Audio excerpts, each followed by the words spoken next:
We'll have a reaction to calls for a censure of Missouri Senator Josh Hawley. The Pittsburgh Area Chamber of Commerce offers advice for small business owners on the next round of paycheck protection. I'm Kate Kelly with the details just ahead.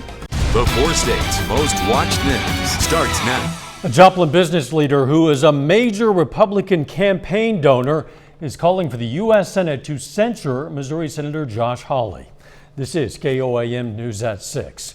Hawley faces backlash over his challenge to the presidential electoral vote. KOAM's Chris Warner has more. TAMCO president and CEO David Humphreys and donor to Senator Hawley's campaign issued a statement to the Missouri Independent saying the Senate needs to censure Senator Hawley. All of this stemming from his objection Wednesday night to the presidential election results.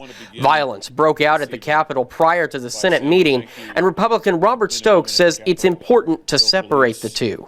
Anyone who's criticized now, they should have been just as critical before the attack of the Capitol building, because we cannot suggest that the people, the criminals who entered the Capitol building did so because people were objecting to the election, or that somehow justified that. Stokes says he has a problem with anyone who felt the objections would change the outcome of the election, but he feels it's important that Senator Hawley brought up his objection. I think it also is very important for people like Senator Hawley to make sure the concerns of their constituents are aired in a public forum and investigated properly. In a statement, Senator Hawley said, quote, "I will never apologize for giving voice to the millions of Missourians and Americans who have concerns about the integrity of our elections. That's my job, and I will keep doing it." Democrat Joshua Shackles has concerns over Senator Hawley's objection. As an elected official from Missouri, I don't know why he would be getting involved in the election process of other states. If he has some type of evidence that something might have happened, it would be best if he brought that forward and let the officials from those states handle those investigations. Shackles feels something should be done. Well, he definitely deserves a strong message about his actions, whether that is coming from Congress or his constituents. As for Humphrey's call for censure, it's something that must be initiated by a member of the Senate. MSSU Associate Professor of Political Science William Delahanty explains what censure would mean. In this case, for example, in the Senate, to take into account public reaction, right, to the behavior of their members, and then to show the public kind of in a very official way that they don't approve, right, of what the member has been doing or saying for that matter. In Joplin, Chris Warner, KOAM News. In addition to Humphrey's call for the U.S. Senate to censure Senator Hawley, some representatives have been calling for Senators Josh Hawley and Ted Cruz to resign. Brings us to today's KOAM News Now Insta poll. We're asking, do you agree with calls to censure Missouri Senator Josh Hawley? To give your response, go to KOAMnewsnow.com. The numbers are updated live, and we're going to check back in on them a little bit later in this newscast. Senator Roy Blunt of Missouri has joined Missouri Senator Amy Klobuchar and other Senate leaders in announcing their intentions to hold hearings on security failures at the Capitol after that violent demonstration on Wednesday. The senators said in a joint statement, quote, "Let us be clear, an attack on the Capitol building is an attack on every American. We plan to conduct oversight and hold bipartisan hearings on these horrific events and work together to make the necessary reforms to ensure this never happens again." Checking in with Doug Heddy now for our first look at the weather. Doug. Well, another cold day for us today. Temperatures struggled to warm up. We started at 30 during the morning hours, 39 for a high. Average high is 44, so even though we did get some sunshine out there, we still just really struggled to warm up during the daytime hours. We've had some clouds kind of working back in. We're going to have mostly cloudy skies tonight. There's a weak little wave that is rotating through. You can actually see a few random little snow showers out to our west, and those will try to work in a little bit later on tonight. So it just flurries, no big deal, but a few flakes flying.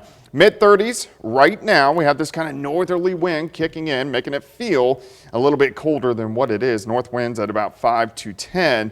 As we go through the evening hours, eventually we'll drop back into the upper 20s. So it's going to be a cold night tonight. Of course, we're going to look at the weekend and our next storm system here in just a bit. All right. See you soon. Thanks, Doug. The Crawford County, Kansas Health Department is reporting 5 new coronavirus-related deaths in the past week and a half.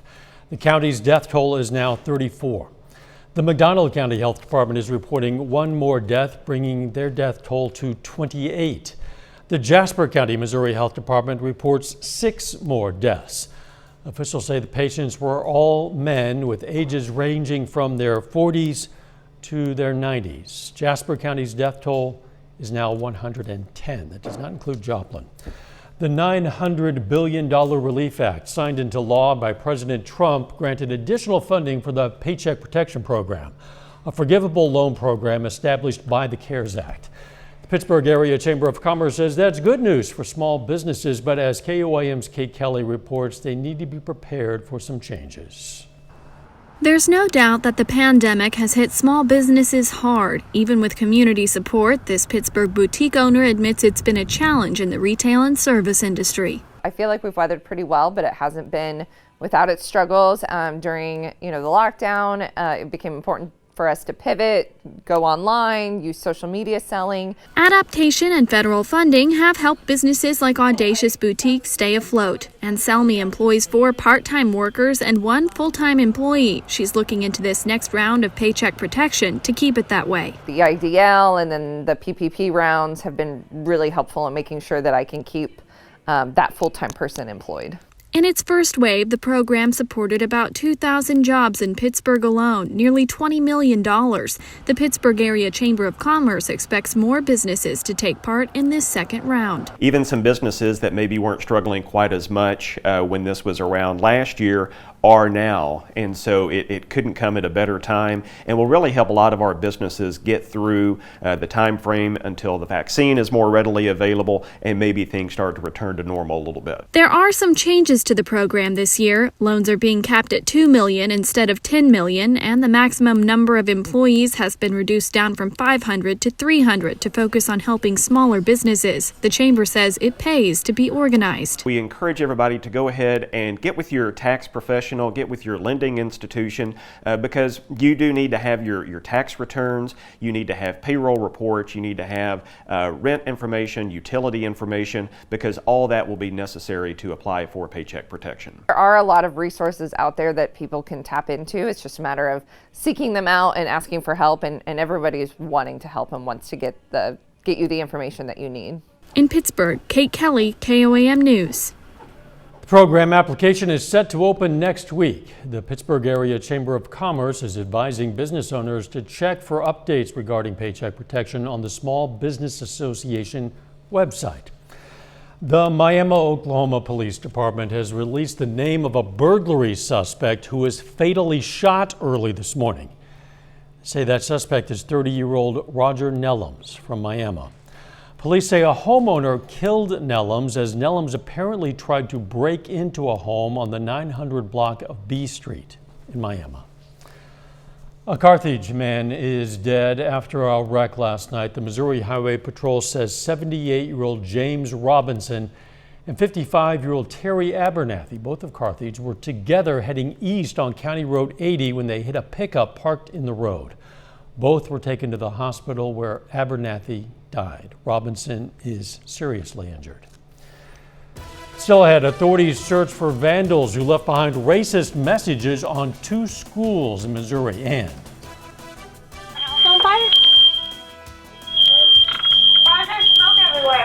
a Christmas Day fire destroyed a Missouri family's home, but the power of social media and the generosity of their neighbors will help them rebuild.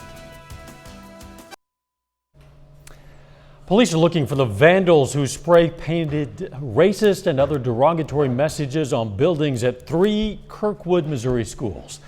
Vandals targeted Kirkwood High School, Niffer Middle, and North Kirkwood Middle schools. Maintenance crews worked through the night to clean the buildings. The superintendent says the district strongly condemns racism, hate speech, and acts of vandalism. Principals and counselors are addressing the situation with students and staff. Southeast Missouri family lost their home to a fire on Christmas, but they gained a new sense of community as their neighbors rallied to help them. Elena Chapey has that story. 3:16, my daughter opened the door and smoke just rolled out everywhere.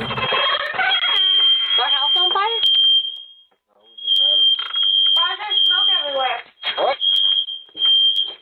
December 25th, 2020, a day spent opening presents and enjoying each other's company. But for the Sharon family, things quickly took a turn. So thick, the smoke was so thick I couldn't see anything. A fire ripped through Jacob Sharon's home Christmas Day. I could really only worry about my family. Destroying nearly everything inside. I've been working so hard for that for, 6 years ago I bought that house and I was watching it just fall down, and it was one of the most awful experiences of my life. But through the power of social media and with the help of Scott City Detective John Cavaness, this family could start rebuilding. It was heartwarming to see the community come together, not just within Scott City, but within the southeast Missouri area. It's like the entire town all came together at once. The police department, Officer Cavaness has called me 3 times already because the stuff just keeps piling up there, and I want to thank every citizen of Scott City for that. Sharon says through it all, the community's generosity is the silver lining. We're going to get through it, and we're going to come out of it stronger, for sure. Again, that was Elena Chapey reporting. A Facebook fundraiser for the family has raised nearly $1,600. A little bit later, we're going to check in on the results of our Insta poll, asking whether you agree with calls to censure Senator Josh Hawley. Plus, Doug Hetty is up next with his complete forecast. And a little bit later, the Chiefs have the week off, but Mitch Holthus does not. We're going to check in on the voice of the Chiefs in this week's Minute with Mitch. Go.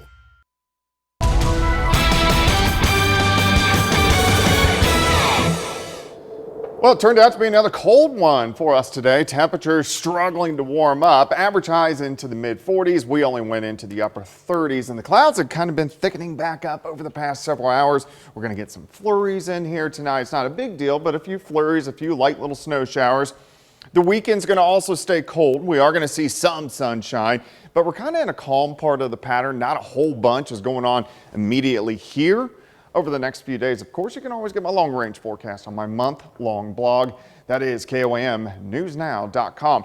Let's go outside in downtown Joplin. 36 northerly winds, 5 to 10. Humidity is at 64%. Most of us around the metro are sitting 36 Oronogo, 36 Neosho, Seneca, 37 in Miami. Pittsburgh is checking in at 36 degrees. And this is consistent across the entire 4-state area, from Nevada 35, Bella Vista 35, 36 Independence, Yates Center at 34 degrees, with these kind of light northerly winds all day long. 5 to 10 makes it feel a little bit colder than what it actually is. But the winds are going to stay light as we work through the rest of the evening hours into tonight, as we drop back through the 30s, eventually upper 20s for overnight lows. We got a little bit of sunshine out there, especially during the morning hours. Clouds have been kind of thickening back up over the past several hours. Mostly cloudy skies for us tonight. You can actually see most of the Central Plains. We got a lot of clouds. In fact, here are these light little snow showers and flurries. Very small flakes, not a big deal, but a few flakes are going to be flying through the evening into the overnight hours tonight. Should not accumulate to anything. And if we head out to the west, here's our next storm system starting to build. But this system, you can see it sliding into the Pacific Northwest, is going to take a deep southern track. So it's mainly going to stay south of us as it passes by on Sunday into Monday. In fact, let's go through time. You can see it kind of digs all the way down into western parts of Texas. So here's Sunday, and then it kind of kicks out across parts of Arkansas. But far enough south, it's not really going to affect us. We may get a few flurries out of it, but that should be just about it. And then a stronger storm system dips in by late next week, and this is going to bring us much colder temperatures as we head into next weekend. Let's go through time tonight. Again, some random flurries. Not that big of a deal. Still a lot of clouds tomorrow, mostly cloudy skies. Temperatures very similar to what we saw today. We'll start at 27, 36 by noon. High temp right around 40. We're going to have those north winds at about 5 to 10. Into tomorrow night, the clouds will start to break up a bit. Again, we drop into the mid-20s. And then as we work into Sunday, you can see the snow out to our southwest.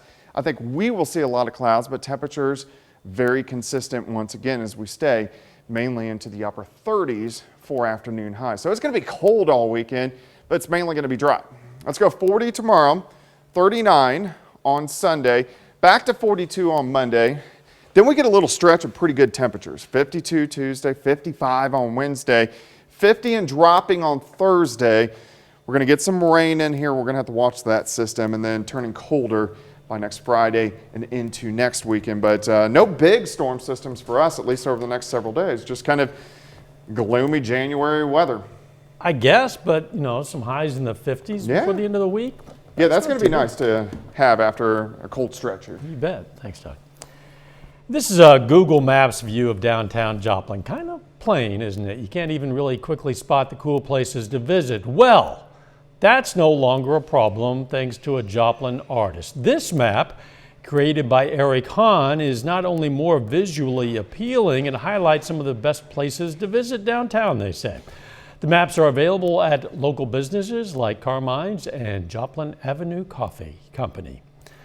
Still ahead, the Kansas City Chiefs have the week off, but Mitch Holthus is still on the job. We're going to hear from the voice of the Chiefs about why he thinks the team should back it up in order to run it back. Doug. It's playoff time for the Kansas City Chiefs. You knew that. Kansas City is the #1 seed in the AFC playoffs and has a bye in the first round this weekend. Mitch Holthus has more on how the Chiefs are trying to finish after their best regular season in team history in this week's Minute with Mitch.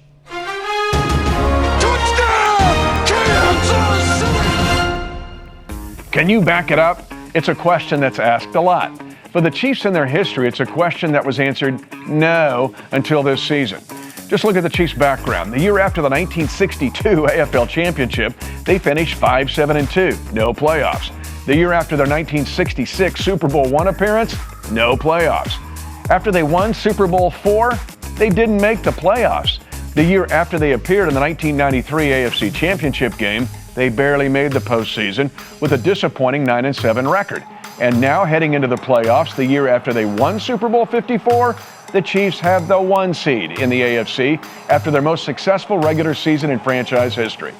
Yep, not only are the Chiefs wanting to run it back, they want to back it up on this Minute with Mitch. The Minute with Mitch is brought to you by Como Jewelry. Every day's game day, Como Jewelry, Pittsburgh, Joplin. Chiefs are going to play the lowest remaining seed in the divisional round of the playoffs next weekend. Final look at the weather coming up. Take time now to honor a local veteran, James Cohen. The Arma, Kansas native was a radio operator and guard for General Omar Bradley during World War II. He was with the 12th Army Group during the push to liberate France, and we are proud to salute James Cohen. He's tonight's 4-state hero. Getting a final look now at today's KOAM News Now Insta poll. We're asking, do you agree with calls to censure Missouri Senator Josh Hawley? 54% say yes. That means 46% say no at this point. Many of you have left additional comments on our Facebook page, and we're going to have highlights from some of those responses tonight at 10. Right now, let's check back in with Doug Hetty. All right, it's going to be a cold night tonight. Temperatures are going to be dropping back into the upper 20s for overnight lows. 40 tomorrow, still a lot of clouds, but temperatures very similar to what we have seen over the past couple days. 39 on Sunday, and then warming up a bit by the middle of next week. Thanks, Doug, and thank you for joining us. We'll see you right back here for KOAM News at 10. In the meantime, let's take care of ourselves and each other.